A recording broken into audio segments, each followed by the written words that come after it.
Carcaças de templo, os porcos chapurdam sobre meu corpo e lanço pérolas a eles para que se engasguem, ou para que as obras moles tenham pontos de luz.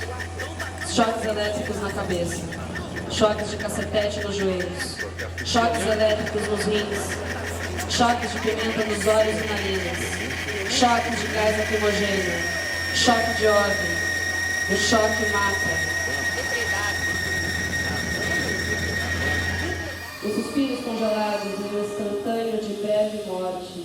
Hóstias do futuro não calarão as bocas que lambem as palavras, lambem a língua maciça de carne de pássaro, em beira de praia de hematomas, da noite passada, imersa em banho, jogava xadrez com baleias. Odolícia, em frente à passarela, pega aquela carcaça e transforma num voo parido, incandescente, como as lagartas verdes, a comer as folhas secas, nesse tecido espesso, coladas, da coluna, reto, vertebral.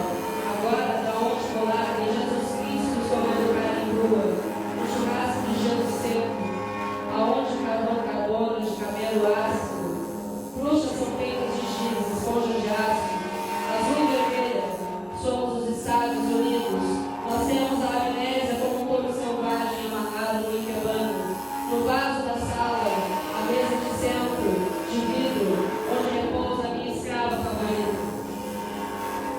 O que desenhar com ela? Agora a palavra já não é mais sentido.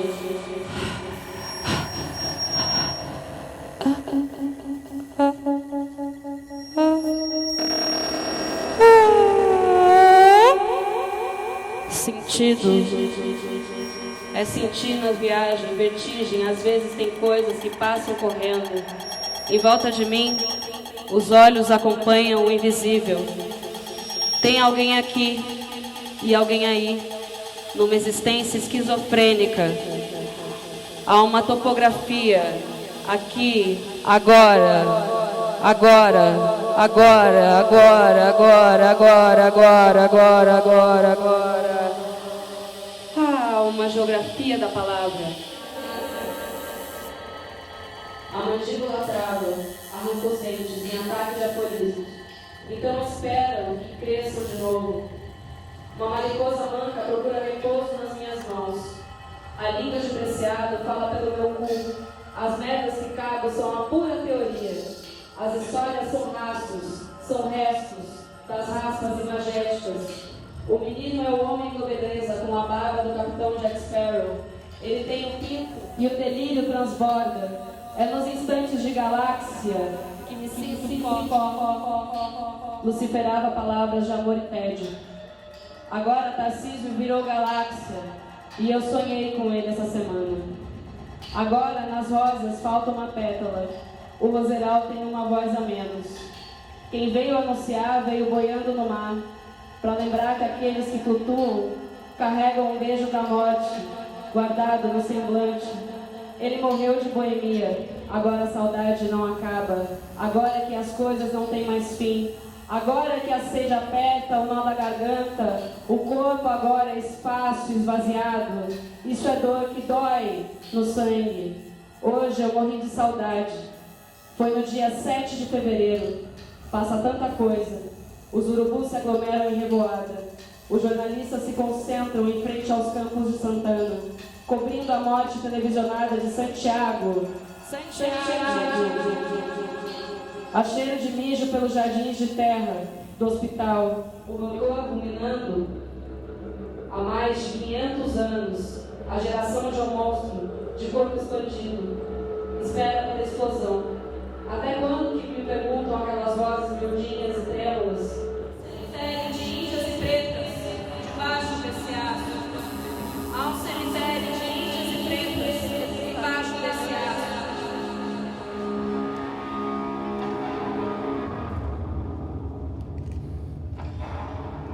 Soterrado pelos palácios de juízes de concreto e aço.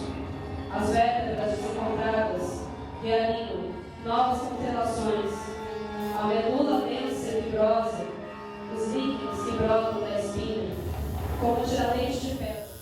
Lançados calmaria sobre as turvas, daí rasgávamos as noites, com estiletes enferrujados, e colávamos o sol de todos os dias com a saliva seca de fumaça, o gosto destilado na boca de dia anterior. Preparo para beber e fumar com seu Zé.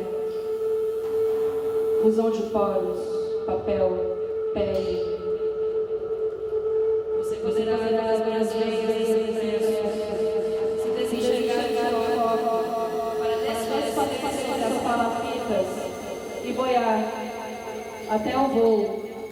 A queda, sempre vertigem, me enterre no quintal de casa.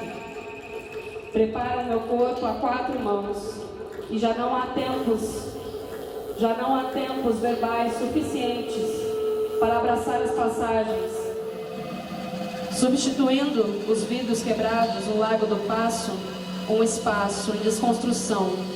São lançados os éteres, os álcools, a bandeira preta para o anti-estado de nação. Agora não é mais livro, é expulsão de abandono.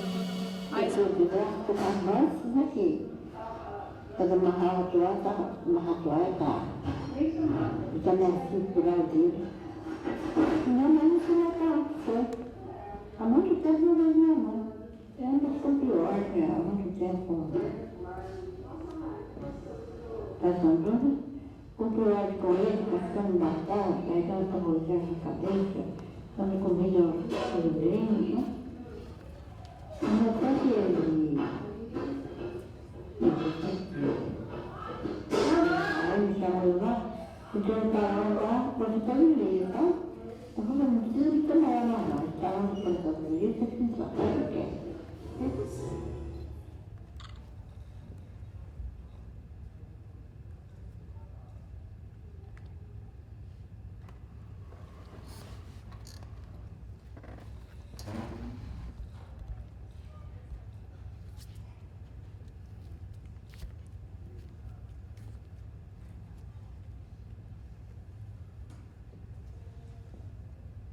Bom, vamos fazer e montar a nossa última mesa desse simpósio.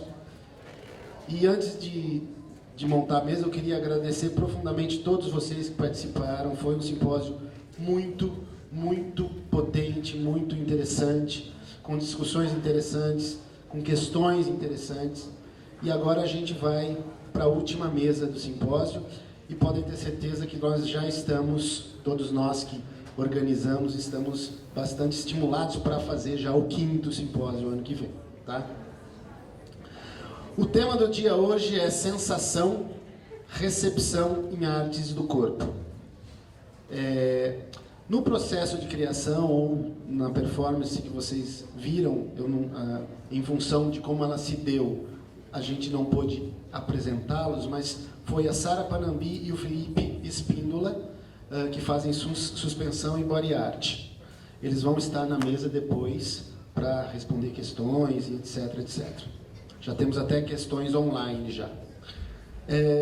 Os debatedores de hoje são o professor Dr. Edelcio Mostaço da UDESC. Por favor, professor.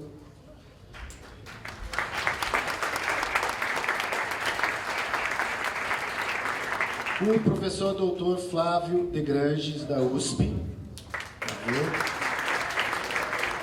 E quem vai fazer a mediação da noite vai ser a nossa professora aqui, colega Daniela Gatti. Um bom debate.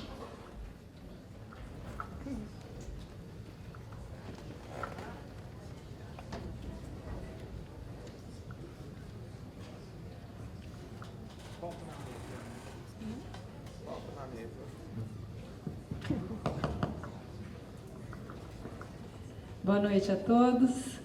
Bom, antes de apresentar os professores, eu gostaria, como sendo a última mesa, parabenizar o Renato por mais esse simpósio, e toda a equipe que realmente apresentaram um simpósio muito interessante e na verdade, assim, não é só apenas ter uma boa ideia, é manter esta boa ideia e dar continuidade e crescer, né, com esta ideia. Então, Eu parabenizo muito o Renato por essa iniciativa e que continue aí muitos simpósios e que provavelmente isso vai se transformar em outras coisas. Eu estava falando para ele que ontem até o professor Paulo falou, nossa, quanta gente, então isso provavelmente aqui já não vai, provavelmente os próximos não vão mais ser mais aqui no IA, não vai comportar, né?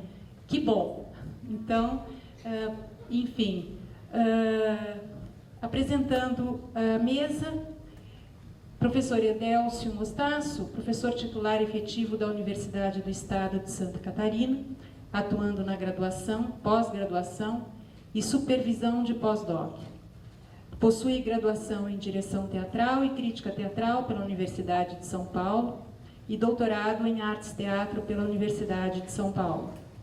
Foi professor visitante do programa de pós-graduação em artes cênicas da Universidade Federal do Rio Grande do Sul e na ECA, Universidade de São Paulo.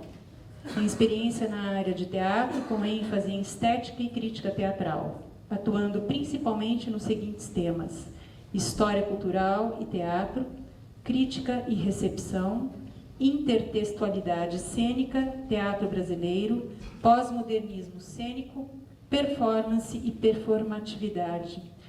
É líder do grupo de pesquisa Intertextos, membro da ABRACE, Associação Brasileira de Pesquisa e Pós-Graduação, e da FIRT, Federation International Research Theatralis. É pesquisador PK. Professor Flávio, livre docente em artes cênicas pela USP, professor doutor da Universidade de São Paulo desde 2000. Realizou estágio investigativo no Departamento de Sociologia do Teatro da Universidade Livre de Bruxelas. Autor dos livros A Pedagogia do Espectador, Pedagogia do Teatro, Provocação e Dialogismo. A Inversão da Olhadela, Alterações no Ato do Espectador Teatral, Teatro e Vida Pública, o Fomento e os Coletivos Teatrais de São Paulo.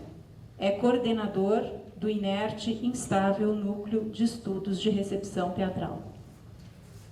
Passo a palavra agora para o professor Edélcio, que iniciará a mesa.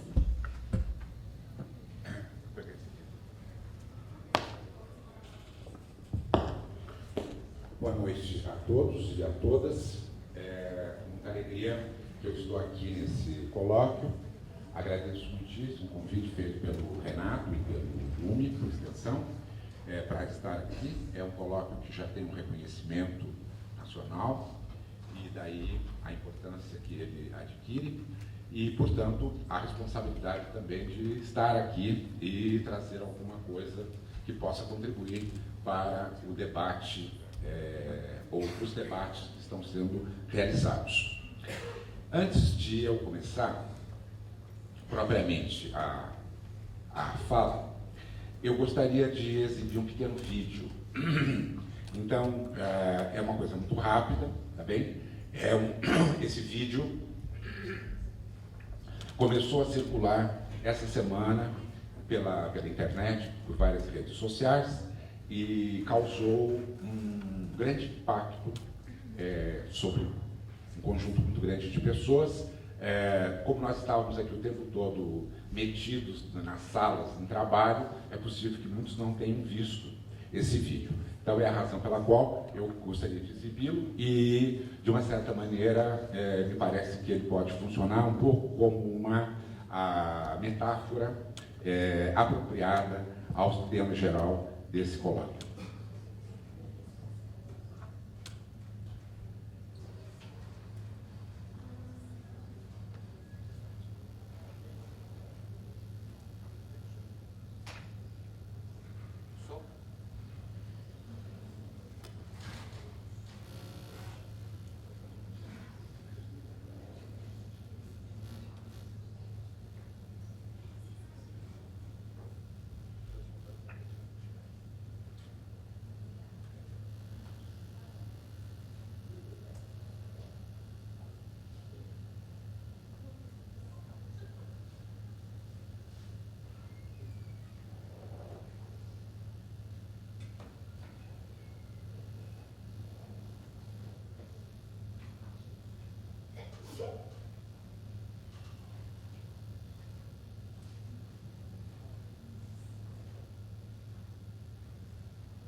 Infelizmente, a narração não entrou.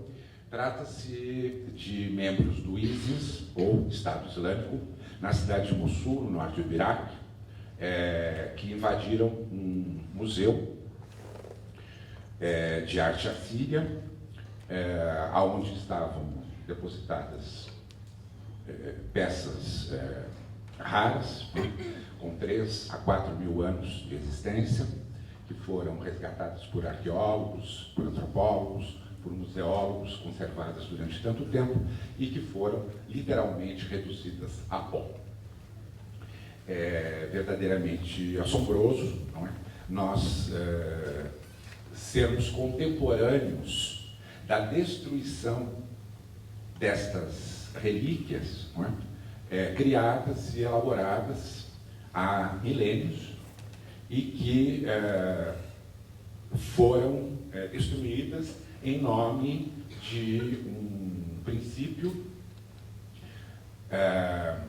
tido como impróprio, não é? Pela fé islâmica, professada pelo Estado Islâmico, de idolatria. Muitos pensam que se trata de uma má compreensão do Corão, não é? Na medida em que o que Maomé colocou é que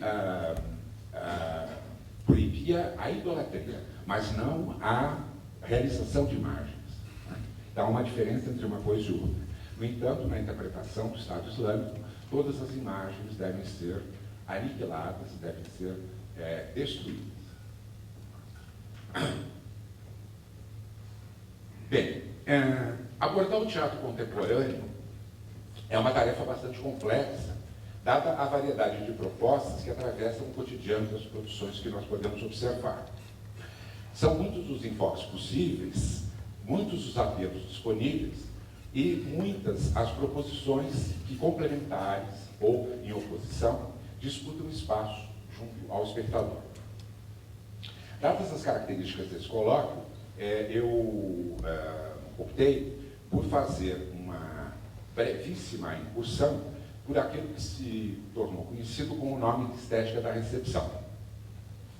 Hoje em dia, muita coisa é tratada como recepção, uma vez que aquilo que nasceu na Alemanha na década de 60 e logo se espalhou pelos principais centros de pesquisa em todo o mundo, cresceu, se multiplicou e conheceu desdobramentos diversos. É preciso recordar que a estética da recepção nasceu em direta oposição às posições de Adorno, colocadas em circulação ao longo dos anos de 1950.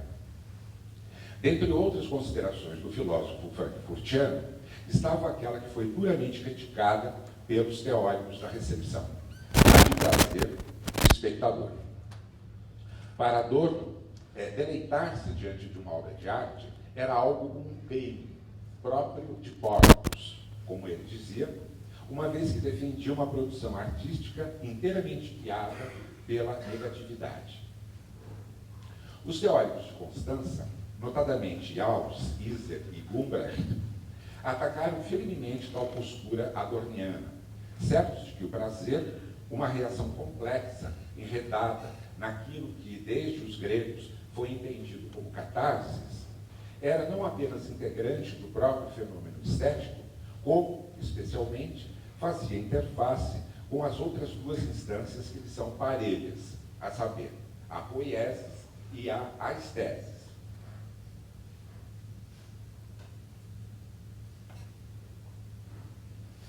Segundo o Jauss, a catarsis é uma experiência estética básica, correspondendo à tarefa das artes como função social, isto é, servir de mediadora, inauguradora e legitimadora de normas de ação, quanto à determinação ideal de toda a arte autônoma, libertar o espectador dos interesses práticos e das implicações do seu cotidiano, a fim de levá-lo, através do prazer de si, no prazer do outro, para a liberdade estética de sua capacidade de julgar. Observem-se alguns termos empregados por Jauss. Servir como mediadora, o que implica que a catarse não é tão somente uma descarga funcional sobre o modo emotivo de determinada carga atencional desencadeada pela personagem ou situação dramática à frente do espectador. Ela é também inauguradora e legitimadora de normas de ação social, o que implica dizer que ela introduz, através de seus vetores, um dado inaugural enquanto instância, nesse caso, uma instância compassiva ou emotiva, organizada em torno de dado sentido apreendido na expressividade da cena. E que também ela o legitima enquanto sentimento básico, afetivamente compartilhado com aquele que o motivou, o ator, o performer ou o bailarino. Esses três componentes não surgem dissociados de sua função básica, que é criar normas de ação. E ao tocar nesse conceito, normas de ação, convém explicitar um pouco o que ele abarca e significa. As normas de ação, elas resultam nas condutas empreendidas pelo falante e pelo ouvinte em relação ao significado de uma dada frase ou situação dramática dotada de sentido culturalmente assentado, correspondendo às interações sociais então desencadeadas. Normas de ação são também entendidas enquanto pragmática textual histórica, o que implica dar sentido e ressaltar os significados subjacentes das relações concretas mantidas entre os indivíduos. Tudo isso está coberto e implícito no conceito de dialogismo cunhado e divulgado por Bakhtin. Ressalto ainda, de acordo com Yaus, que os efeitos produzidos pela catarse destinam-se em propiciar a liberdade interior do espectador em sua faculdade de julgar, o que evidencia, por um outro ângulo, a questão da autonomia do espectador em relação àquilo que presencia. Talvez seja desnecessário insistir, não é, que todo julgamento deve operar com equidistância em relação às partes envolvidas. Caso contrário, corre o risco de efetivar-se como escolha tendenciosamente orientada. Portanto, se a catarse ela é a liberdade de autonomia de julgamento, ela pressupõe, ela deve levar em consideração, ela pressupõe uma equidistância para que esse julgamento possa se produzir. Tentei, então, esboçar com esses comentários a gama de implicações subjacentes à instância da catarse, né, que não pode, de modo algum, ficar sujeitada tão somente à sua dimensão psicológica e emotiva, como ela é comumente entendida, e que, sem dúvida, foi a dimensão fixada por Adorno em suas considerações. A catarse, portanto, é uma síndrome, é a reunião de diversos vetores mobilizadores entre os falantes, instância pioneiramente reconhecida por Schiller como processada enquanto jogo, e, possivelmente, se quisermos ficar em referenciais deleuzianos, caracterizá-la como uma máquina de guerra. No lado complementar dessa noção está a poiesis, entendida como um processo criativo e inventivo, responsável por aquilo tudo que Hegel caracterizou como o próprio homem, a sua capacidade de sentir-se em casa, no mundo, e quando retira do mundo exterior a sua dura estranheza. Tal sensação vem acompanhada de um sentimento de completude, isso simultaneamente, de intervenção no mundo, um modo criativo de completá-lo, alterá-lo ou com ele manter intensas trocas. Como qualquer outro know-how, o saber poético não se diferencia, enquanto atitude, nem da ciência teórica e abstrata, nem de sua faculdade em criar artefatos, criar obras, deixar o seu resíduo. Se toda obra artística é resultante de labor intenso, simples ou complexo, desgastante ou prazeroso, os processos construtivos que lhes são subjacentes a evidenciam enquanto instância humana, testemunho de um trajeto, de um traçado, de uma senda aberta na cultura. O conhecimento perceptivo, indispensável ao artista e mobilizado pelo espectador quando em processo de fruição de uma obra de arte, integra a dimensão da aesthesis, essa intensa troca de estímulos provenientes dos órgãos dos sentidos que, em trânsito pelo corpo, atingem a mente e ali ensejam representações. Sartre a localizou como uma experiência de densidade do ser, momento em que nós nos apercebemos da complexidade das coisas, de suas ressonâncias e interações, de suas das vibrações da matéria, capazes de nos projetar, juntamente com a obra, para outras dimensões. Antes de ser uma disciplina, a estética é, acima de tudo, uma potência de vontade, um espessor de signos e significados, uma experiência de quiasma, como a qualificou Merleau-Ponty, ou também de intensidade, quando tomamos os referenciais criados por Spinoza. Por qualquer dessas diferentes caracterizações, o que importa de mencionar é a sua qualidade sensível, oposta, nesse caso, à operação puramente conceitual e abstratizante. A estética mobiliza uma experiência, produz outra, e ambas pavimentam o caminho para uma terceira, continuamente desdobrando a sua ação em relação ao mundo. A cena contemporânea está coalhada de exemplos de como essas três dimensões, a saber, a catarse, a poiesis e a estesis, operam somas e multiplicações, cálculos e refrações, promovendo novas equações entre as suas possíveis interações. Podemos ir de um efeito de distanciamento proposto por Shklovsky e Brecht, por exemplo, até uma profunda desnaturalização da mimese, como em Bob Wilson, de um signo esgotado de significado, como em Becker, até uma pletora de sentidos, como em Carmelo Bene ou Romeu Castellucci. O teatro performativo dos últimos anos é outro bom exemplo de mobilização aguçada dessas três instâncias. Por quê? Porque ele deixa claros, ele introduz lacunas, ele salta entre afirmações sem conjunção, reforçando a necessidade de jogo entre a cena e a plateia. Nada mais está completo, nada mais está definido. Tudo se abre ao provável, tudo recorre ao virtual e ao metafórico, como procedimentos que intentam, nesse seu limite, desestabilizar as leituras tradicionais ou assentadas, numa mobilização ampla do espectador para entrar nesse jogo de adivinhas, de charadas, de possíveis. As relações de causa e efeito são deixadas de lado, opta-se por uma lógica associativa ou indutiva, como modo de não surrupiar a surpresa como elemento relevante nesses procedimentos.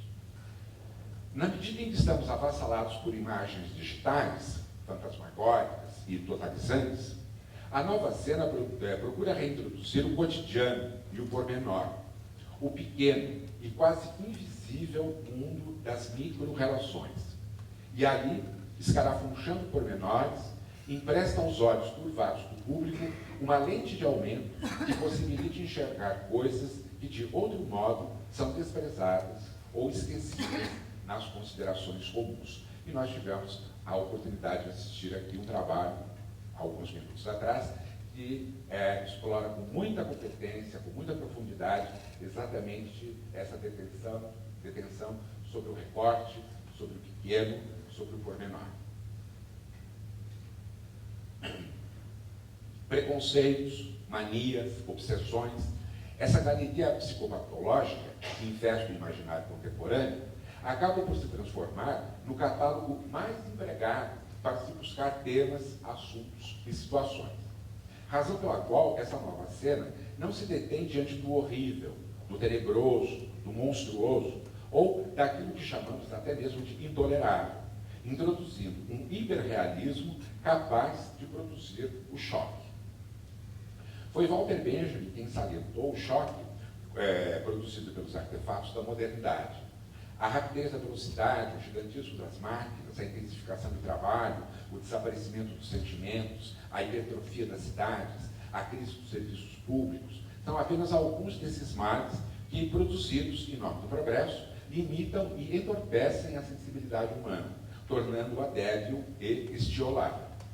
São algumas das razões pelas quais o filósofo alemão destacou a melancolia como virtude da alma, ainda não inteiramente sucumbida ao terror moderno. Sejamos melancólicos. Olhemos o mundo a partir das funções hepáticas. Maior filtro do organismo, O fígado desempenha uma importante função de restabelecer a saúde circulatória. Ele não apenas produz o sangue novo, mas com igual competência filtra o sangue antigo dos seus dejetos, reintroduzindo, através do oxigênio, novos alentos à vida. O fígado é também, possivelmente, um duplo do teatro. Falar das teses, não é falar das sensações e das percepções. O mundo das percepções e das sensações está coberto nesse antigo conceito grego de aesthesia, que a neurofisiologia contemporânea distingue, então, duas instâncias: a instância da sensação e a instância da percepção. A primeira, a instância da sensação, ela é característica do momento inicial em que os nossos órgãos dos sentidos são capazes de captar determinadas sensações, captar determinados estímulos. E, posteriormente, esses estímulos serão transportados até o córtex, e ali eles serão processados. Ao serem processados, eles podem se transformar em consciência, ou não. Nós temos um processo muito refinado, um quadro de permitirmos emergir a consciência. Estímulos que nos são importantes, sensações que nos são importantes e outras que não são importantes naquele momento, embora elas estejam sendo percebidas também, não é? Elas estejam sendo sentidas também simultaneamente. Então, os nossos 5 órgãos dos sentidos podem estar funcionando simultaneamente, embora muitas vezes privilegiemos um ou outro apenas. Nesse sentido, então, eu gostaria de chamar a atenção de que se as percepções cobrem todo o mundo desses diferentes estímulos que chegam até nós e que são processados, existe uma caracterização realizada pelo Deleuze muito interessante quando ele cria um novo conceito. Aqui ele deu o nome de percepto e de afecto, percepto e afecto, para distinguir essas duas instâncias, a sensação e a percepção. Na qualificação que o Deleuze estabelece, o percepto ele é próprio da obra de arte. Então ele não é provocado por outros tipos de estímulo, mas ele é provocado especificamente pelas várias modalidades de obras artísticas. Então, o percepto, ele ocupa uma posição extremamente densa, na medida em que a arte, para o Deleuze, não é a forma que as coisas possuem, não é exatamente a textura, não é exatamente a cor, por exemplo, num quadro, ou numa pintura, ou numa gravura, uma arte visual qualquer, mas é fundamentalmente aquilo que torna visível. Então, segundo ele, o que a arte produz de específico enquanto tal, mas enquanto obra de arte, é a possibilidade de uma visão, de uma infravisão, uma visão que não está dada imediatamente. Ou seja, através, por exemplo, da literatura, que não é uma arte visual, nós podemos perceber como um personagem sente, como um personagem reage, como um personagem raciocina, como um personagem cogita alguma coisa. E nós somos informados disso através do texto. Então, é esta percepção de uma outra sensibilidade, de uma outra criatura, nesse caso pode ser uma criatura ficcional, um personagem, não é? Ou, se for o caso de um relato, que trabalha com criaturas não ficcionais, temos contato com essa outra forma de sensibilidade. E é essa outra forma de sensibilidade que, para o Deleuze, realiza em toda a sua potência a dimensão humana. Portanto, para ele, a arte é algo não só indispensável, não é? Mas é algo que possibilita a humanidade ser humanidade. É a humanidade exatamente poder desfrutar dessa estética ampliada, né? Essa possibilidade de entrar em contato com outros mundos, com outros universos, com outras criaturas principalmente, e através desse contato apreender vivências que ela possivelmente jamais teria. Dadas as nossas condições particulares de existência, nem sempre podemos ter todas as vivências do mundo. E, portanto, necessitamos de outros seres humanos com as suas respectivas e pessoais vivências para nos informar, para nos transmitir outras possibilidades de ser, outras possibilidades de existência. Então, esta questão ligada com as teses é extremamente fecunda e, ao mesmo tempo, extremamente potente. Né?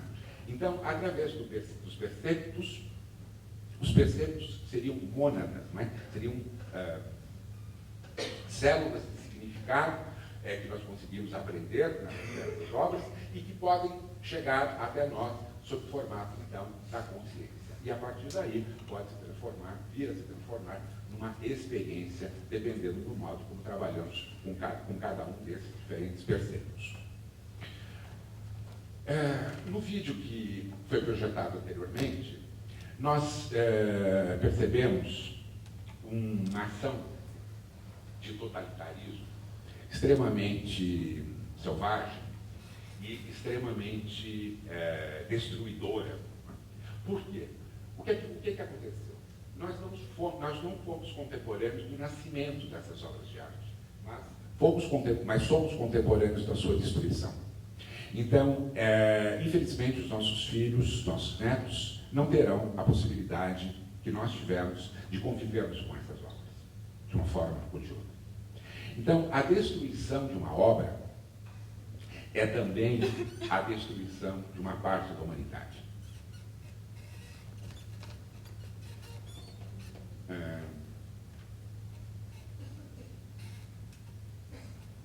Eu acho que, então, eu espero que essa metáfora trazida por esta destruição, ela possa nos ajudar um pouco a pensar qual é a função que a arte possui e qual é a importância que ela desfruta, não é?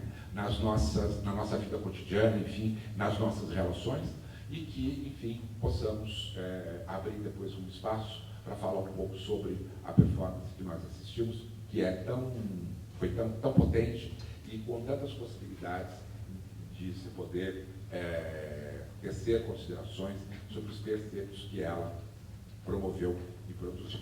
Obrigado.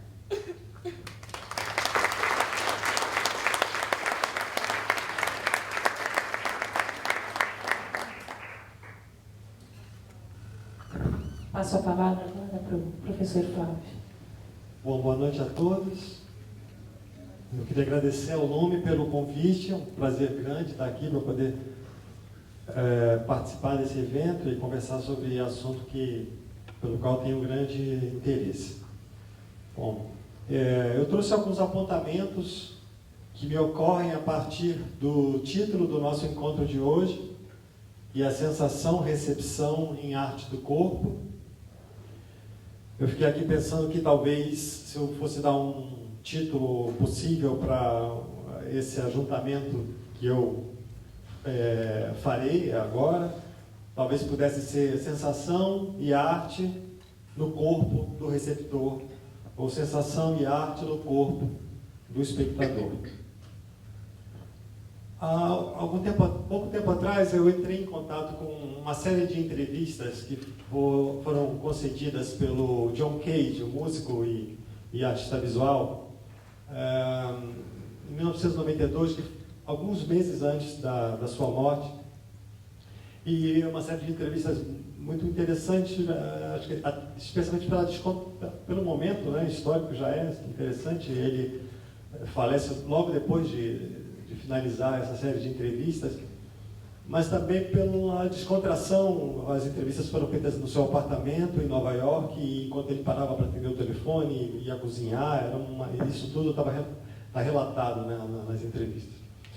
E tem uma passagem que eu acho bastante curiosa, que tem a ver, eu acho, com a temática de hoje, que ele relata, que ele narra uma exposição de pinturas de um pintor chamado Mark Twain, que ele foi em Nova York.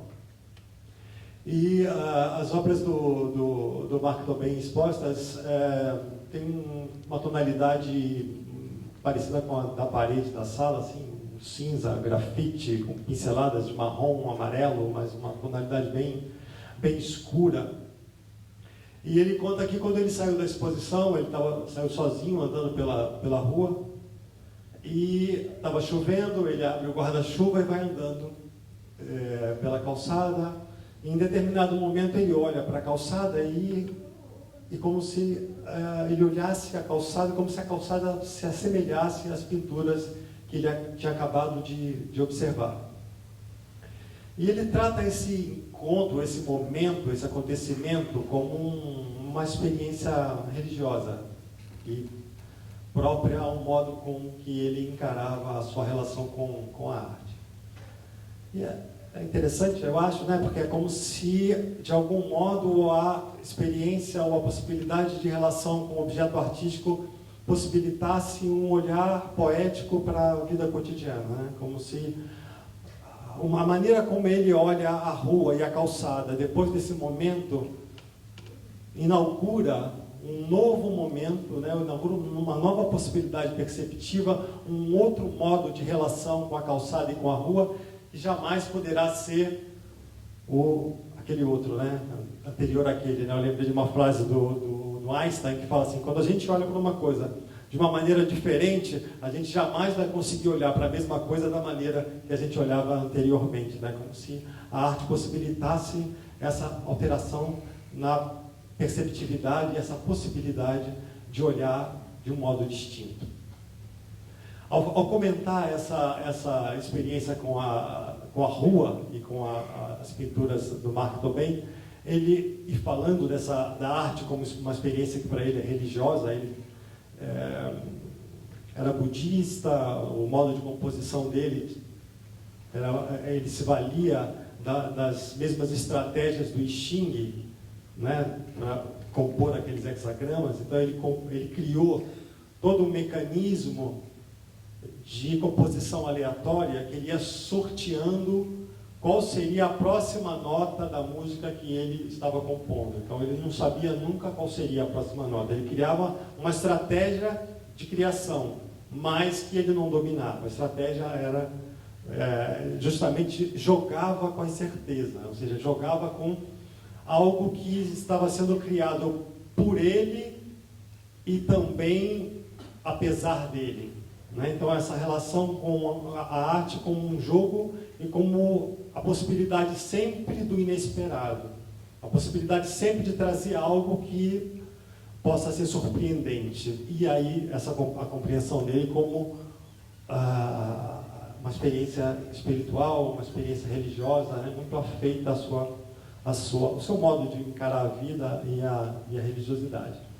Ele chega a falar que as pinturas do Andy Warhol, especialmente aquelas pinturas que ele pinta da mercadoria, que ele pinta mercadorias como uma banana, ou as garrafas de Coca-Cola, ou aquelas sopas Campbell, ele fala de uma maneira irônica, o Andy Warhol possibilitou que um supermercado se tornasse uma igreja. A partir do Andy Warhol, um supermercado pode se tornar uma igreja, ou seja, uma experiência religiosa nesse sentido, que eu falei há pouco, a partir da compreensão dele, pode se dar num supermercado, né? Não de qualquer maneira, né? Mas num momento inesperado, diz ele. De repente uma luz incide sobre a mercadoria de uma maneira diferente, e aquilo que aconteceu com ele na relação da calçada com as pinturas do Mark Twain poderia acontecer na relação da mercadoria com as pinturas do Andy Warhol, e alguma coisa acontecer ali, e algo ocorrer ali, um acontecimento. E o que seria esse acontecimento? O que se passa nesse momento, né?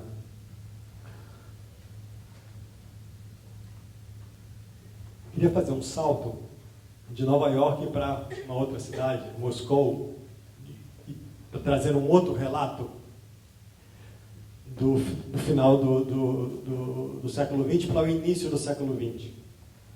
O Walter Benjamin, nos seus diários de Moscou, faz um relato de um dia também chuvoso, e ele diz ele estava diante... Eu vou pedir a vocês paciência que eu vou ler curtinho. E ele fala assim, esse é o diário de Moscou, 24 de dezembro de 1926. E ele estava andando na rua e passeou, e em determinado momento ele escreve assim: para voltar, fiquei no ponto de ônibus. Aí vi a inscrição museu numa porta aberta e logo dei-me conta de que estava diante da, abre aspas, segunda mostra da nova arte ocidental, fecha aspas. Esse museu não estava no meu plano de visitas, mas já que estava à minha frente, entrei. Olhando para um quadro extraordinariamente belo de Cézanne, ocorreu-me como é errado, até linguisticamente, falar-se de empatia. Pareceu-me que compreender um quadro, até onde isso se dá, não se trata de maneira alguma de penetrar em seu espaço, mas muito mais do avanço desse espaço ou de pontos bem determinados e diferenciados dele sobre nós. Ele se abre para nós em seus cantos e ângulos nos quais acreditamos poder localizar experiências cruciais do passado. Há algo de inexplicavelmente familiar nesses pontos. Ou seja, aqui o Benjamin começa a ter uma percepção, né, na relação com a pintura do Cézanne, que para ele eu entendo como um vislumbre, né, que revigora ou subverte a compreensão da relação do espectador com a obra de arte, até então, que compreendia na arte da tradição essa relação compreendida como de empatia ou de identificação, né, que é de imersão do espectador no universo ficcional. E para nós, e para o Benjamin também, ele está falando não só da pintura ilusionista, que faz esse convite ao espectador de imergir no quadro, de imergir no universo ficcional, mas ele está falando do drama também, ou seja, como que o drama acompanha o universo ficcional e, a partir da identificação e empatia, propõe então esse mergulho ao espectador, colado à pele do herói, do protagonista, né, que vai então entrar naquele universo ficcional e viver aquele universo ficcional como se estivesse participando desse universo. E o Benjamin então vai propor essa inversão, essa subversão da percepção, não mais do espectador que adentra no universo ficcional, mas a arte, enquanto objeto, é que atinge agora o espectador, como que atingindo organicamente, visceralmente, fazendo produzir algo que agora passa a ocorrer no corpo do espectador, né? Que se produz no corpo do espectador. O Benjamin vai retomar essa percepção relatada no diário, com um artigo muito conhecido, chamado A Obra de Arte na Era da Sua Reprodutibilidade Técnica. 10 anos depois, em 1936, ele escreve esse artigo, e ele vai denominar nesse momento essa perceptividade de recepção tátil, ou seja, uma recepção tátil no sentido da tatibilidade mesmo, né? Ele chega a falar como um projétil de um revólver que atinge o espectador e atinge provocativamente o espectador, que o atinge corporalmente.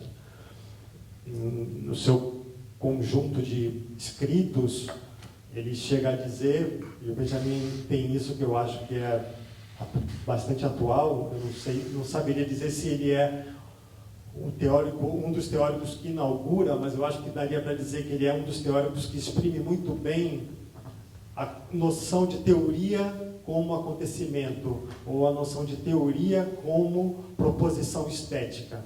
Ou seja, o modo como ele escreve, o modo como ele organiza o seu construto teórico, a sua produção teórica, é uma produção estética, né? Há mais ou menos 10 anos atrás, saiu aqui no Brasil um livro chamado Passagens, editado pela editora da UFMG, que é uma bíblia de anotações do Benjamin, e durante essas anotações, são mais de 1.500 páginas, ele deixa claro que essa desorganização da escrita teórica é propositiva. Né? Não foram fragmentos que ele esqueceu de publicar, que foram publicados, foram fragmentos escritos enquanto proposição estética. Né? Então, a teoria enquanto proposição estética, que é bastante interessante, que a gente, né, conversa bastante sobre essa perspectiva e sobre a outra perspectiva, né, que é a arte enquanto produção teórica, né, como que uma cena pode ser percebida necessariamente enquanto produção teórica. Né? Já que no terreno minado que a gente se encontra na contemporaneidade, com uma enxurrada de produções simbólicas que a gente tem não só no nosso momento histórico, mas ao longo da história, qualquer produção artística ela é necessariamente um pensamento sobre a arte, de modo que não há mais espaço para a consciência ingênua, né? Ou seja, não há mais possibilidade do artista falar, nossa, não, nem pensei nisso, não estava nem pensando sobre isso, não sabia nem, estava simplesmente fazendo, né? Nesse espaço para a possível ingenuidade acerca da sua produção, ele está absolutamente, não existe, né? Ou seja, o artista ele necessariamente precisa saber em que terreno ele está pisando e reconhecer o quão minado e saturado simbolicamente é esse terreno e ter clareza do diálogo estético e histórico que ele trava com a sua própria arte, né? Ou seja, a história da arte, porque aquilo já foi feito e refeito tantas vezes e tem que saber que já foi feito e refeito, e a clareza do diálogo estético que trava com as produções simbólicas do seu tempo, né? Da sua época. E no construto do Benjamin é possível compreender como que, para ele, essa transição, ela se dá como que um deslocamento da aura da arte, né? Ou seja, como se a obra de arte perdesse a sua aura e essa aura se deslocasse agora para o espectador. Ou seja, se há uma possível produção aurática, ela se daria no espectador, ela se daria a partir do corpo do espectador, a partir daquilo que esse corpo pode produzir ao ser atingido pelo objeto artístico, não mais obra de arte, mas objeto artístico, né?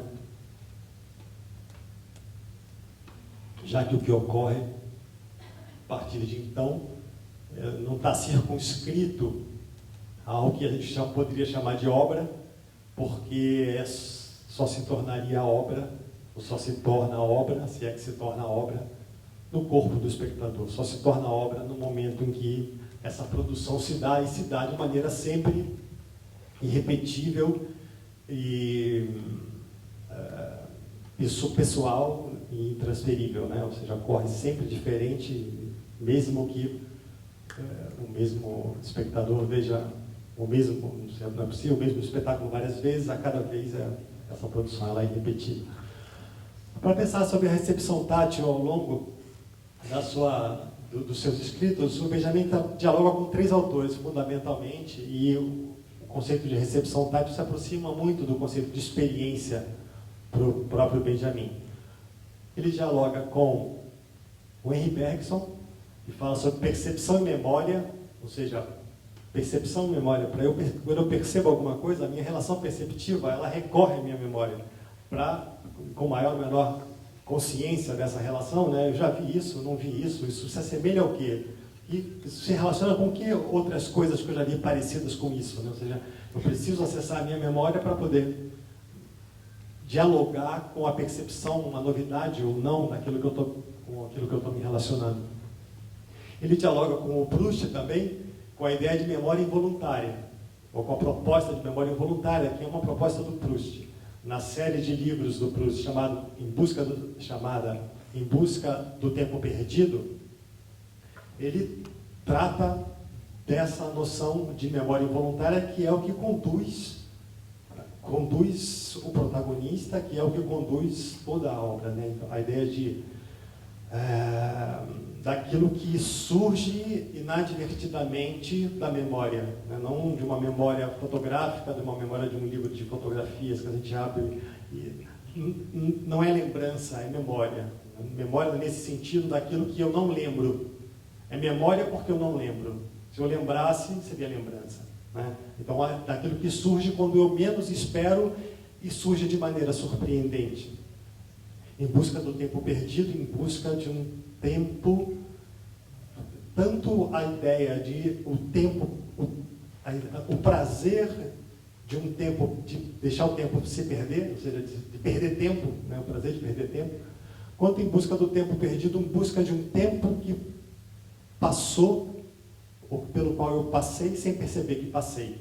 E é esse tempo que eu redescubro, né? Que volta, que vem à tona no primeiro livro de Em Busca do Tempo Perdido, chamado No Caminho de Swan, ele apresenta isso que é antológico, né? Que é a cena da Madeleine, né? Do bolinho Madeleine, em que o protagonista come, ou pega o bolinho Madeleine, tira um pedaço do bolinho Madeleine, não sei se todo mundo conhece, é um bolinho chamado Madeleine, mas é um bolinho, pequenininho, um bolinho francês, e ele tira um pedaço com uma colher de chá, embebe a colher e o bolinho numa xícara de chá, no chá, e come o bolinho. Quando ele come o bolinho, tem 3 páginas de descrição lindas do Proust sobre o que ocorre com ele quando ele come esse bolinho. Uma alegria estranha, uma sensação que mistura felicidade com... E em determinado momento ele fala assim, me parece belíssimo, ele fala, sensação estranha quando o pesquisador é ele mesmo, a região obscura que deve ser pesquisada. Legal. E tem, claro, tudo a ver com isso que o Benjamin está falando na relação dele com a obra do Cézanne, né? Sensação estranha quando o pesquisador, quando o espectador, enquanto pesquisador, enquanto artista, é ele mesmo a região obscura que deve ser pesquisada. Ou seja, o que ocorre a partir da investigação dessa região obscura, né? Tem tudo a ver com o trabalho do ator, eu acho também, o trabalho do artista, né? A ideia do espectador como artista, né? Nessa perspectiva de colocar o corpo em sacrifício, de algum modo. Ou seja, para ser espectador, para ser artista, de algum modo, você precisa colocar o seu corpo em sacrifício a partir de então, porque o que ocorre consigo. O que ocorre, lhe ocorre. O que acontece é aquilo que lhe atravessa, como diz o Jorge La Roça, né? Tão lido por nós. Né? Então ele vai dialogar com o Marcel Proust a partir dessa ideia da memória involuntária. Ele vai dialogar com Freud também, no período, a partir da ideia de retorno do recalcado, daquilo que ressurge, que está perdido nos porões da consciência, da psique, né? Mais especificamente no inconsciente, né? E que ressurge, quando ressurge muitas vezes, ressurge como sintoma, né? Ressurge como causa, ressurge como problema, né? Ressurge como questão, como desafio. Só que para o Benjamin, essa ideia de inconsciente, ele vai fazer uma leitura do Freud que é muito particular. Ele vai dialogar com o Nietzsche, que fala, por exemplo, que esse inconsciente talvez não deva ser pensado somente a partir de uma perspectiva da vida privada, ou seja, o meu inconsciente da minha vida, só a minha vida familiar, minha relação com meu pai, minha relação com minha mãe, mas um inconsciente que pode ser pensado numa perspectiva histórica, quem sabe o inconsciente da humanidade. E aí ele está dialogando também com o Jung, com a ideia de inconsciente coletivo, né? Então ele está querendo pensar o inconsciente, e isso que surge, ou que ressurge de maneira inesperada, a partir de uma perspectiva histórico-social. Ou seja, para o Benjamin, isso que ressurge e ele está dialogando com o Marx, com a ideia de alienação, de desalienação, ou seja, como que momentos cruciais da experiência da vida cotidiana, em perspectiva pessoal e coletiva, que passaram e que ressurgem agora, sendo convidado ou convidando o espectador, o sujeito, a pensar acerca delas, né? Como diz o Benjamin, chocar os ovos da experiência para fazer nascer deles o pensamento crítico, ou seja, algo que estava lá, mas que não foi chocado, algo que estava lá, mas não foi percebido. E isso surge como tensão, isso surge como algo que é vital, algo que toca o sonho, o desejo do espectador, o sonho do sujeito, o sonho sufocado, o sonho esquecido, o sonho abandonado, o sonho alienado, o desejo alienado, que ressurge provocativamente a partir da experiência estética, né? Ressurge, como se falasse, opa, né? E é o sonho de um indivíduo, mas é um sonho da coletividade. É o sonho, é um momento em que o indivíduo dialoga com os antepassados, é um momento em que o sonho do indivíduo toca o sonho da coletividade, em que o sonho do indivíduo toca o sonho dos mortos, em que o sonho do indivíduo toca os sonhos sufocados do passado, como se esses sonhos sufocados do passado ganhassem oxigênio e quisessem invadir e transformar o presente e o futuro. Então, para o Benjamin, essa ideia de recepção tática, de experiência, tem essa potência, né? Essa utopia, essa possibilidade, né, extraordinária de atravessamento e de implicamento, de desafio também. Alguns anos depois, o Deleuze vai dialogar com o Proust, e com essa ideia de memória involuntária, ele escreve um livro chamado Proust e os Signos. E eu acho que aí, não só agora, mas eu acho que talvez se aproxime em cruze com algo que o Edelso falou.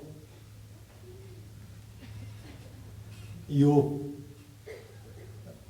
esqueci de falar que no caminho de Swan, quando ele prova a Madeleine e ele começa a se investigar a região obscura dele mesmo, ele volta ao passado, à casa, quando ele era criança, na casa da sua tia Leonie, e foi quando ele começou a comer Madeleine.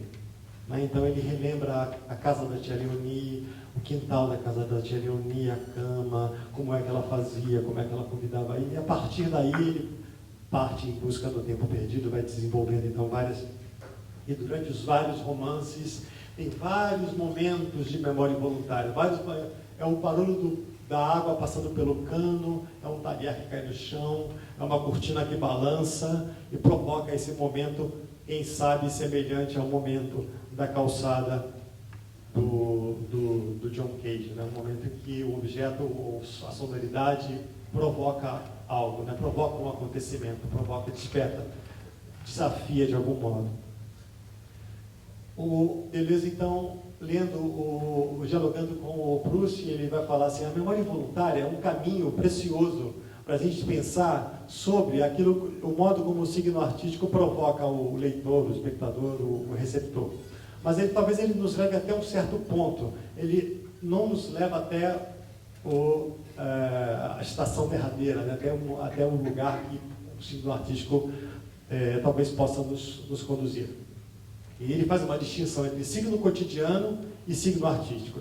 A Madeleine, então, seria, para o Deleuze, nesse diálogo com o Proust, um signo cotidiano, ou seja, algo que ocorre no cotidiano, que é, como esses exemplos que eu dei, eu acho que todo mundo aqui certamente tem exemplos próprios de momentos em que você está num determinado lugar, algo lhe ocorre, e não é necessariamente um déjà vu, mas aquilo lhe provoca uma lembrança, sensações, afetos, e por vezes até indescritíveis, né?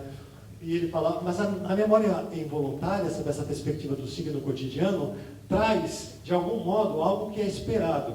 Porque, por exemplo, da Madeleine, o que vem é a Madeleine. Da Madeleine, o que vem é a infância na casa da tia Leonie, em que eu comia Madeleine. Portanto, há uma tensão clara. Por que depois das madeleines que eu comi na casa da minha tia Leonie, eu já comi tantas madeleines? Por que justamente nesse momento em que eu estou comendo essa madeleine, a casa da tia Leonie vem à tona? Isso uma cena entra em diálogo com a outra, né? Dá um pulo, um salto temporal, se apresentando de modo provocativo, né? O que esse momento agora tem a ver com aquele momento na casa da tia Leonie? Para o Deleuze, o signo artístico, ele provoca um salto que é enigmático. Ou seja, aquilo que advém do signo artístico é enigma. Diz ele, nos aproxima da essência. Sem definir muito bem nesse livro, pelo menos, o que seria a essência. Mas como se o signo artístico, aquilo que ele carrega, aquilo que ele traz, aquilo que ele provoca de imagens, sensações, afetos, sonoridades. E o fizesse de modo enigmático, né? De modo aquilo que eu não sei muito bem responder. E eu lembrei de uma palestra dada pelo Jacques Derrida, no final dos anos 90, no Canadá, em que o título do seminário era "É possível dizer o acontecimento?" E a ideia do seminário era justamente essa: é possível, quando algo nos acontece, é possível dizer o que nos acontece quando algo nos acontece? E durante a sua fala, o Derrida vai falar da impossibilidade possível de dizer o acontecimento. Ou seja, ele vai falar, não dá para dizer o acontecimento. O máximo que a gente faz é contornar o indizível, porque o que ocorre está no âmbito, não está no âmbito da linguagem, você não está no âmbito daquilo que se pode dizer. Então, não se diz. Ele chega a dizer nesse seminário algo bastante curioso para nós, que é, para nós que trabalhamos com arte, que é: a invenção é um acontecimento. E tal como um acontecimento, a invenção é impossível. Ou seja, o que ele está querendo dizer é: se eu invento algo, a invenção é uma novidade, é algo novo. Aquilo que eu invento, de alguma maneira, aquilo que eu produzo, de alguma maneira, já estava previamente em mim. Se já estava previamente em mim, não pode ser invenção. Então, a invenção está no âmbito de algo que é também indizível, né? Talvez a invenção, na perspectiva da obra de arte, não seja necessariamente aquilo que a gente vê, ou necessariamente aquilo que a gente percebe na relação com um objeto artístico ou com a composição artística. Mas talvez a invenção esteja no âmbito daquilo que se produz a partir da nossa relação com a proposição artística, porque isso está no âmbito do indizível, né? Isso está no âmbito daquilo que não se consegue expressar. Bom, para finalizar, né, que eu já estou aqui longo, isso não tem. Eu lembrei também do Paul Zumthor, do livrinho dele sobre percepção, sobre performance e recepção, em que, para falar sobre como ele compreende performance, ele vai falar de recepção. E isso é muito interessante, né? Ele fala da experiência dele quando menino, voltando da escola em Paris, em que ele ia assistir, no início do século XX, os cantadores, repentistas, cantadores de rua. E ele fala que para ele aquilo era um acontecimento muito rico, que eles vendiam, os cantadores vendiam as letras das músicas, que eram sempre letras muito simples, e as pessoas se aglomeravam, compravam, que era a maneira do artista ganhar o seu dinheiro, e as pessoas cantavam junto com o artista, porque tinham a letra e podiam cantar. E diz ele que o que acontecia ali não estava só no âmbito da vocalização do artista, do gestual do artista, da sonoridade do artista, mas todo o entorno, o barulho do mundo, os ruídos da cidade, as moças que naquele momento saíam dos seus trabalhos para ir almoçar e paravam para ouvir o repentista, os carros, o céu, ou seja, todo o entorno, todos os elementos constituintes daquela cena participavam do acontecimento, né? E performance para ele, então, é esse momento irrepetível em que tudo participa, né? Não só a performance não está só no campo daquilo da ação ou da atuação do performer, né? A performance, ela coloca tudo em jogo, ou seja, tudo é trazido para um jogo no âmbito da performance, né? A partir dessa perspectiva do corpo do espectador, talvez a gente possa incluir os ruídos do corpo, os ruídos dos processos internos do espectador, enquanto elementos performativos, que fazem parte do processo, que fazem parte do acontecimento também, não só os ruídos do mundo, né, do mundo ao redor, mas também do mundo interno, né, dos processos internos do espectador, talvez, e do próprio artista, né, porque não, possam ser colocados nesse lugar. Bom, então, finalizando, tanto a experiência do John Cage lá do início e a sequência, a experiência do Benjamin, acho que podem ser pensadas enquanto performativas, diálogo com o mundo ao redor e diálogo com o espaço interno, indizíveis na sua potência e potencial de invenção, e como algo que toca o desejo, o sonho.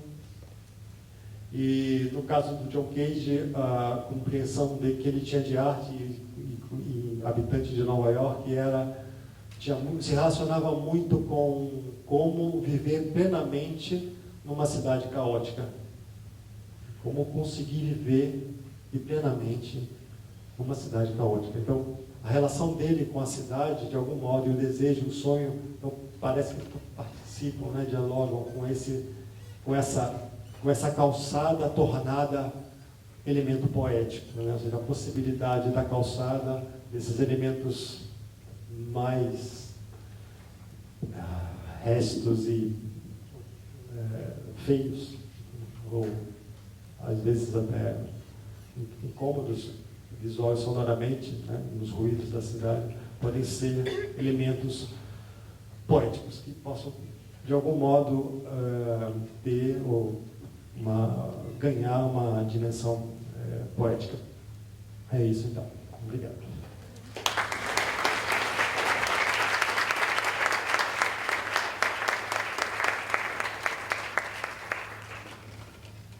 Obrigada, professores. Agora, vamos chamar à mesa os... eles vão chegar. Tá. Então, aí, ok. Sem problemas. Podemos, então? Só queria estar chamando a atenção aqui para a questão que os dois levantam, de alguma forma, muito próximos, né?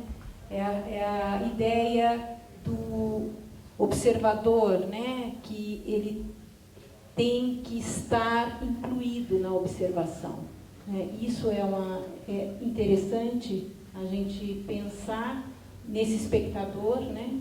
Que ele, de alguma forma, ele faz parte, né? Como o professor falou, do evento, né? Ou seja, ele, ao mesmo tempo, ele tem esse movimento cíclico, né? De que algo que ele, de alguma forma, percebe do evento, e, ao mesmo tempo, ele dialoga a partir das suas potencialidades de criar um conhecimento e criar leituras a partir daquilo que ele vê, né?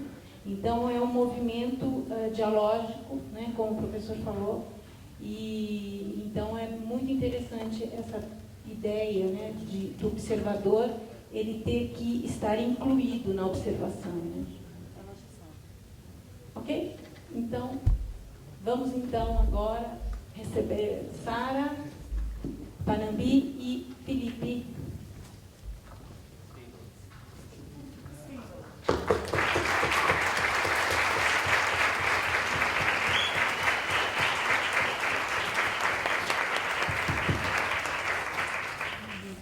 Temos uma pergunta aqui.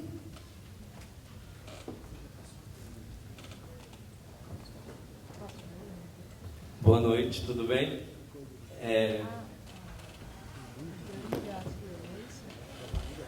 A partir do que foi todo o acontecimento hoje, desde a primeira parte, e o professor Edelso tocando na questão da estética da recepção, pensando essas possibilidades hoje, eu não sei se é exatamente uma pergunta, mas eu fiquei com uma coisa sobre a recepção como produção de ação. O professor Edelso toca numa questão, num ponto da ação que aconteceu, que é a questão do micro. E esse micro, dentro do que foi a minha experiência com o que foi apresentado, o micro, ele me convida para o jogo. A suspensão, o acontecimento, ele não está dado, ele está em construção. E a minha experiência, então, ela não está dada também, ela vai se construindo com o trabalho. Uma vez que essa escrita, ela se inicia, não é uma coisa que já está no espaço.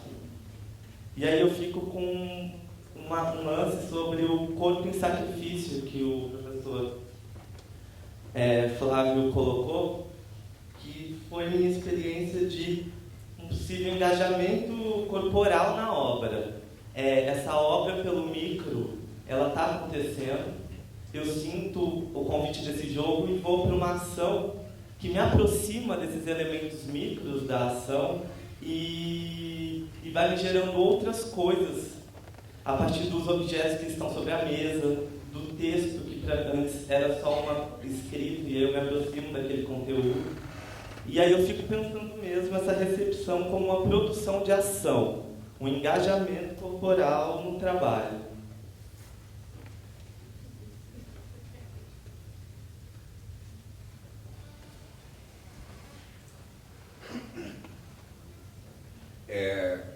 Você tem toda a razão, eu acho, nessas considerações que você estabelece.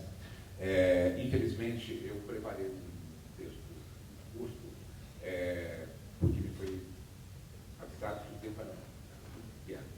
E eu não desenvolvi suficientemente as relações entre poetas, catarses e a estética. Ou seja, na realidade, as três dimensões não estão separadas. Em momento algum. E nenhum dos três. E nenhum dos três. Ok? Está ouvindo agora? Então, em nenhum dos três pontos do triângulo. Não é? Então, nesse sentido, não existe a ideia de um espectador passivo. Entende? Quer dizer, a gente pensar no espectador passivo é quase ridículo. Entende? É quase uma ideia ridícula. O único espectador passivo que eu conheço é um namorado que vai acompanhar a namorada que tem que fazer o trabalho do teatro e ele não está absolutamente interessado naquilo, não é? Está ali apenas forçado pelas circunstâncias. Então, ou seja, o espectador, ele sempre vai ser puxado pela obra, ele é sempre um espectador interessado, ele entra em contato com essa obra. E, evidentemente, ao entrar em contato com essa obra, mais profundamente, ele vai ser atravessado por todos os fluxos que esta obra é capaz de produzir. Não é? Quer dizer, um dos grandes elementos importantes da arte é exatamente isso que o Deleuze chama de força. A obra de arte, ela tem uma característica intrínseca, ela extremamente poderosa, que é o fato de ela ser uma reunião de muitas potências diferentes. E sendo esse feixe de potências, esse feixe nos atinge. Claro, vai nos atingir em forma diferente, não é? Mas sempre seremos atingidos de uma forma, então, mais potente ou menos potente. E nesse fluxo, evidentemente, não é só a questão do afecto e do percebo. Há também a questão do poético. Ou seja, eu sou levado a perceber como essa obra foi construída. Eu me interesso pelo jogo construtivo que essa obra possui. Quando ela é poderosa, quando a obra é efetivamente instigante, ela provoca no espectador essa curiosidade. Não é? Não exatamente de conhecer a técnica artística, mas de conhecer qual é o jogo que está sendo proposto por essa obra. Não é? Jogo tomado, evidentemente, no sentido mais amplo possível. Portanto, as três dimensões estão sempre interrelacionadas, quer do ponto de vista do artista, que também trabalha com catarse, na instância da catarse, e que também trabalha na instância da estética, assim como do ponto de vista do espectador, que também vai trabalhar sobre esse triângulo de diferentes instâncias e dimensões. Então, eu acho que o que você levanta tem a ver muito com essa questão, especialmente quando a gente pode reconhecer um trabalho, especialmente corporal, um trabalho que evidencia muito a sua corporeidade, como é o caso, por exemplo, do trabalho que nós assistimos hoje, essas vias que nos levam para a questão da estética, quer dizer, da sensação em toda a sua na agudez dessa percepção. Não é? Então, era quase perceptível, era quase material que cada um de nós sentisse a inscrição daquele instrumento sobre o corpo da sala. É tão próximo, é tão potente, não é? Aquele gesto que está sendo realizado, porque ele não é falso, ele é verdadeiro. Há de fato ali uma inscrição, há dor nesse movimento. E não há como não se perceber ou não se sensibilizar diante desse acontecimento, né? Diante dessa relação que é criada. Então, é claro, isso não resume, evidentemente, o conjunto do trabalho, que é muito mais intenso, mas apenas destaco esse aspecto para evidenciar como esse trânsito corporal se estabelece entre o performer, não é? E entre o espectador. Eu vou agora trazer pergunta de pessoas que postaram para vocês, provavelmente para todos os amigos. Se a arte se diz indizível, por que discuti-la? Por que nos esforçamos a dizer que essa tal arte é algo além de nós mesmos, na presença do aqui e agora? Enquanto o tatuador tatuava ali e a linda nua tatuando-se declamava, feito um rap, acontecimentos cotidianos diversos, no mesmo momento estava sendo dissipada a paralisação dos caminhões. Na vila. Só um instante.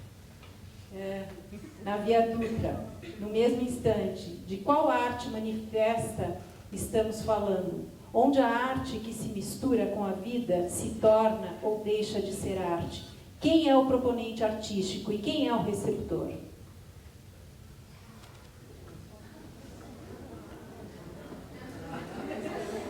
Luiz Ferron. São várias questões, né? Não me parece que a arte seja indizível. O acontecimento é indizível, que é diferente. Ou seja, aquilo que ocorre, que nos ocorre, é indizível. E não quer dizer que nada nos ocorre. E não quer dizer, muito menos, que o que nos ocorre não tem nada a ver com o que ocorre no mundo. Ao contrário, a potência da arte está justamente de fazer relacionar de modo intenso aquilo que nos ocorre com o que ocorre no mundo. De modo que, assim como a calçada para o John Cage, os caminhões da Via Dutra tem absolutamente a ver com a pintura do Mark Twain ou com a proposição performativa que a gente, com a qual a gente se relaciona hoje. Me parece que as coisas não estão desrelacionadas, né?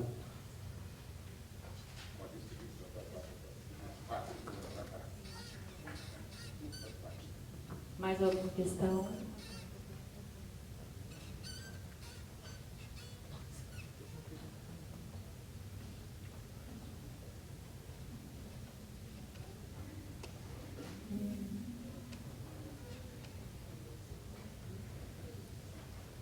Tem? Pergunta? Isso. Tímida, porém, isso.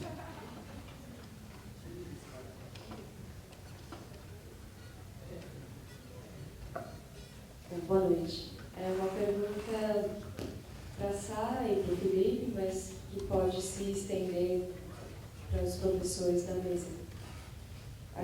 No trabalho fica bastante marcado o relato sobre a falta. O que me falta ou o que está na iminência de me faltar, as coisas que eu lembro e que não posso mais alcançar, as coisas que estão aqui, mas são escapáveis e logo não estarão. Gostaria de ouvi-los falar sobre esse relato da falta e talvez ouvir os professores falarem um pouco mais da relação com a memória, do que falta, do que está, mas vai faltar, ou do que já não está mais. Bom, boa noite. Queria aproveitar para pedir desculpa pelo atraso, que a gente precisou tomar um banho meio longo. E queria agradecer também de estar aqui depois de 10 anos que eu subi aqui nesse palco para fazer a prova de aptidão e fui reprovada.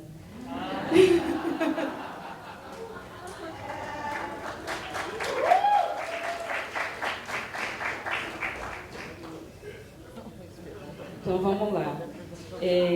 Falando sobre a falta, né? Na verdade, esse texto todo que estava se passando ali, o texto que estava se passando aqui, é um texto que ele começa com a morte da minha avó, né? Quando eu ingressei no mestrado em 2011, na UERJ, fui acompanhada desse falecimento, né, dessa perda, de uma pessoa que eu chamava de mãe e da pessoa que me ensinou a ler e escrever. Só que o detalhe é que ela era analfabeta, né? Então a ela também faltavam algumas ferramentas, mas ela sabia ensinar a desenhar. Então eu comecei a pensar muito, né, a partir desse movimento, né, de perder a minha avó, de perder esse referencial, né, paradigmático, né, enfim, venho de uma família muito matriarcal. E daí então eu começo a minha pesquisa, né, desenvolvi essa pesquisa durante 2 anos. E agora ingresso, estou há 2 anos no doutorado também, né, no mesmo lugar. E me deparei com o processo de que o início do meu doutorado foi justamente a minha ausência quase absoluta do doutorado, né? Eu tive um problema no pé, torci o pé bem feio e tive que ficar de muleta por um tempo. E como eu moro numa escadaria, eu fiquei um tempo sem poder ir para aula, né? Então, os 3 primeiros meses eu passei em casa. E após esses 3 meses em casa, veio uma outra falta, que foi a falta do Felipe, né? Num período em que ele sofreu uma crise grave de cálculo renal e foi hospitalizado com uma úlcera e um cálculo de quantos centímetros? 4 de diâmetro, né?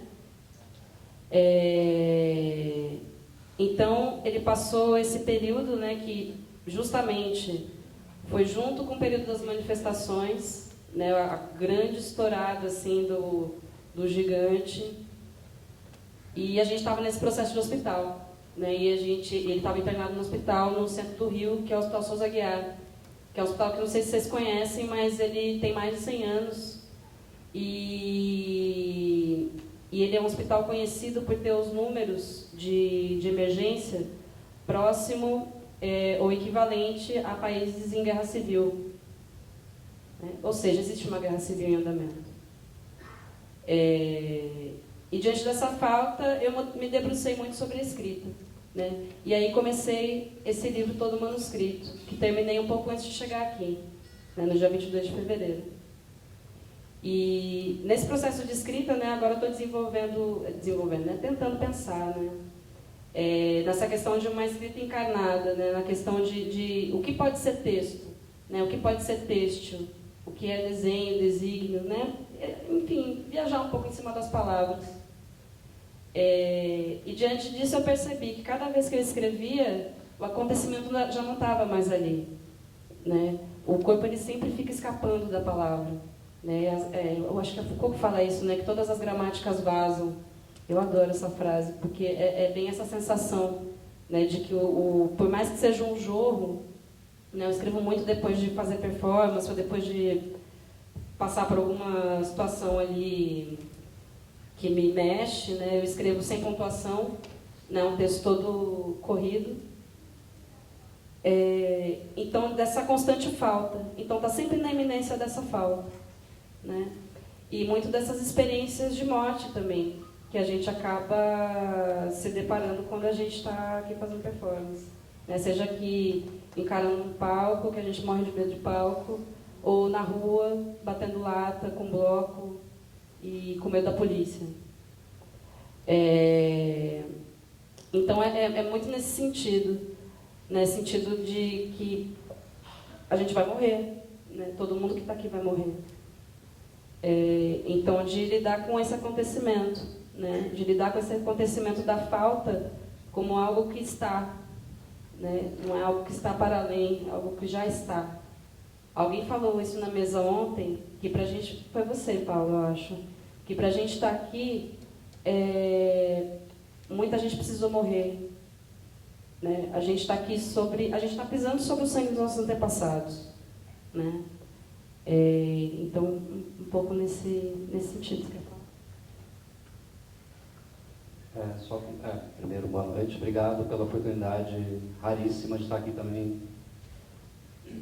Tanto tempo depois de eu ter me formado aqui na graduação em artes, que na época era educação artística.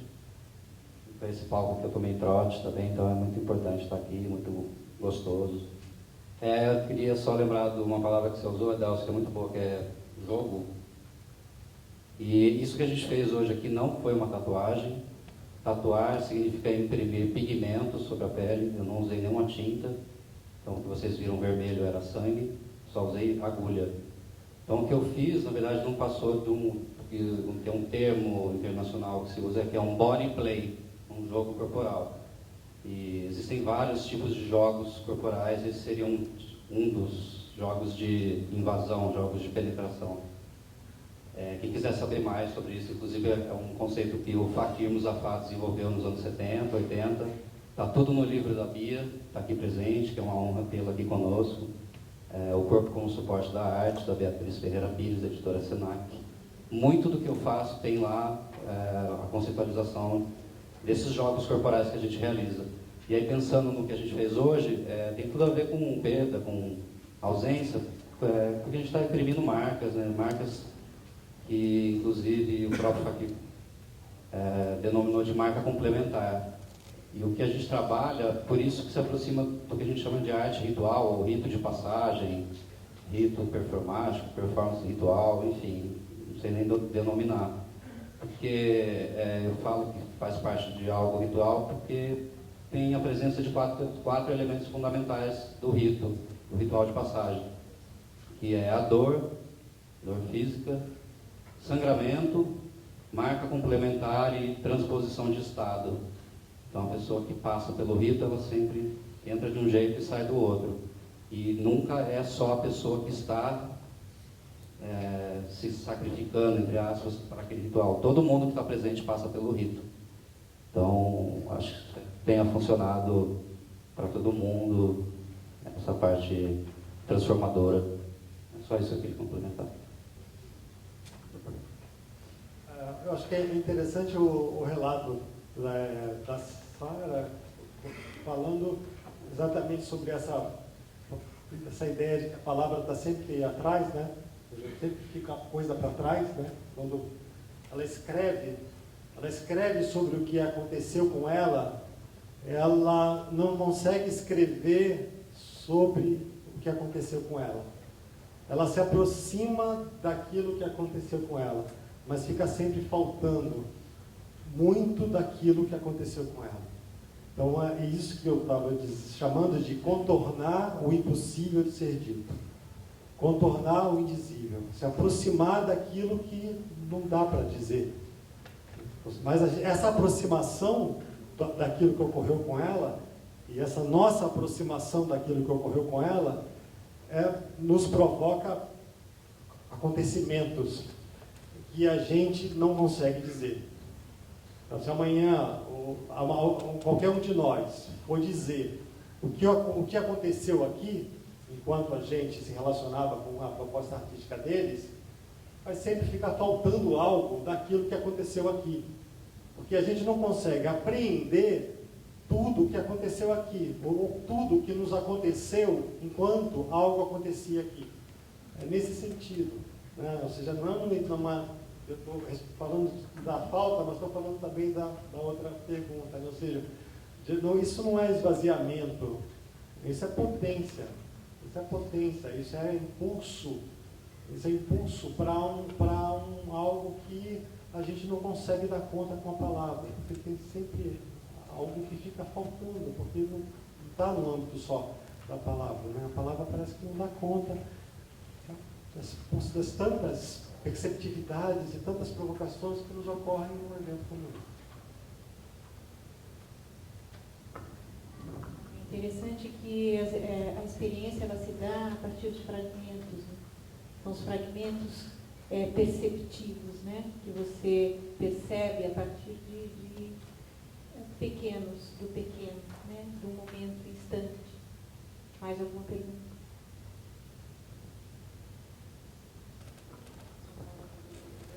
Que ficou faltando a gente falar da pergunta anterior que o Ferron cobrou, né?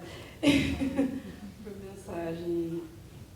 Mas que você falou agora dessa coisa do fragmento, e eu pensei um pouco numa imagem agora, de quando era bem pequena, e a minha avó se juntava com as primas dela, tinha uma prima especificamente, a tia Quitéria, que ela sempre ia para lá, e elas passavam o final de semana inteiro costurando uma coxa de retalhos, né? Uma coxa de retalhos, ela demora meses, às vezes anos para ficar pronta, né? Ainda mais ela costurada à mão. E eu lembro que a minha avó e a tia Quitéria, elas ficavam costurando essa coxa e contando várias histórias, né? Então, é indizível o que elas estavam dizendo, mas o que elas diziam está impresso nessa costura também. Né? Um pouco lembrar daquela figura das moiras, né? Ou das danaides, que eram as três que teciam o fio da vida. Né? Então, o tecido da vida não está necessariamente, mas algum fragmento, algo de fantasma. Né? A Lígia Clark falava muito disso também, né? De fantasmática. Né? Então, acho que tem a ver com isso. Temos uma pergunta? Oi, boa noite. Eu só queria, na verdade, fazer um comentário. A primeira, eu queria aproveitar aqui para dar os parabéns por esse seminário. Está incrível. E dizer que eu estou assim, bastante emocionada hoje, todos esses dias, mas hoje especialmente. E dizer para vocês, Sara e Felipe, que o trabalho de vocês, eu sinto ele como absolutamente imprescindível e você está crescendo. Parabéns. Seu trabalho para mim também é imprescindível. A Fernanda Magalhães, ela é uma puta artista, desculpa aí, mas... e eu pago um pau para ela.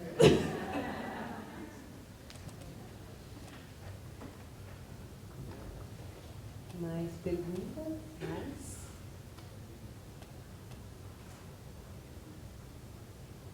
É complicado mesmo, né? Assim, a gente tecer perguntas depois, após.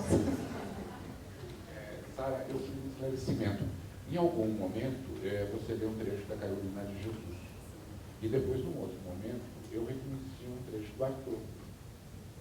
Eu queria saber se você quiser conscientemente, que você articulou tudo isso e tal, como é que a impressão que me deu que fez uma colagem de uma série de coisas diferentes. Você já falou um pouquinho sobre isso?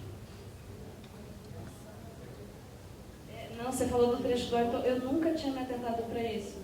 Foi super inconsciente mesmo. E você lembrou bem do trecho da Carolina de Jesus, que foi um livro que o Felipe achou no lixo essa semana. E que aí a gente começou, né? Acho que foi o primeiro trecho que eu li, né?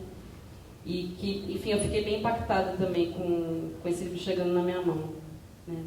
Mas o texto que eu escrevi foi meio inconsciente mesmo, só um vômito mesmo de despejar coisas, né? E agora, justamente, né, isso como faz parte do meu doutorado, agora o trabalho disso vai ser colocar transparências de teoria, né, e localizar um pouco. Agora vai ser um pouco esse processo de uma nova transcrição, né, desse texto e uma espécie de dissecação dele, né, que ele é bem caótico mesmo, tem um monte de palavra repetida, e, enfim, é todo verborrágico. Tinha parte que eu nem tinha lido ainda, te confesso que eu não li ele inteiro ainda, né? Então, para mim também foi uma surpresa assim, o que estava ali hoje. Eu queria... Qual a percepção de vocês com relação aos espectadores nesse trânsito e nesse processo de participação da cena?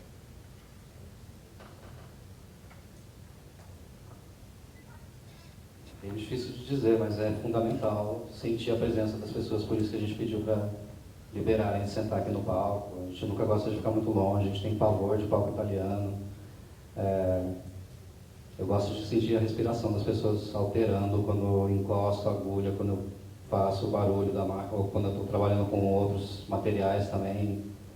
Saber que elas estão com a respiração alterada, que elas estão curiosas, que elas têm um respeito, mas também um pânico, um medo, que elas estão querendo dar risada e não conseguem, elas estão prestes a fugir dali e também não conseguem. Acho que é o que nos alimenta durante o trabalho mesmo.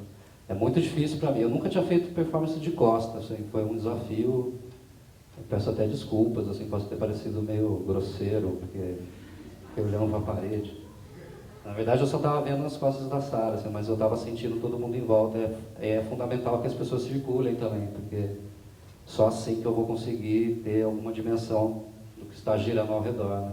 E acho que é normal também, é como um terreiro de umbanda, de candomblé, é uma festa, as pessoas têm que ser pessoas, né? Fazer uma pose, travar ali, porque também é 1h30, né? 1h e pouco, então acho que é fundamental o movimento à nossa volta. Eu gosto também muito dessa sensação de, quando está fazendo uma coisa assim de muita longa duração, né?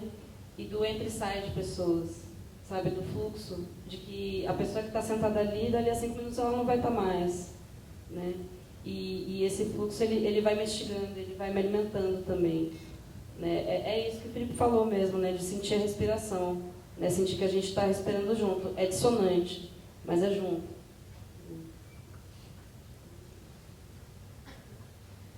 Quem quer descer? Terceira.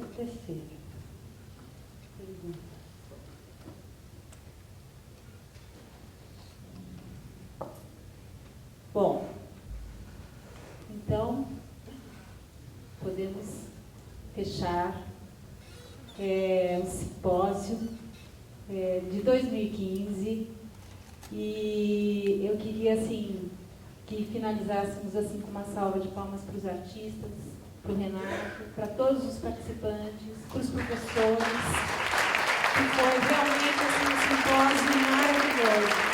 Que venham os próximos simpósios. Muito obrigada pela participação de todos.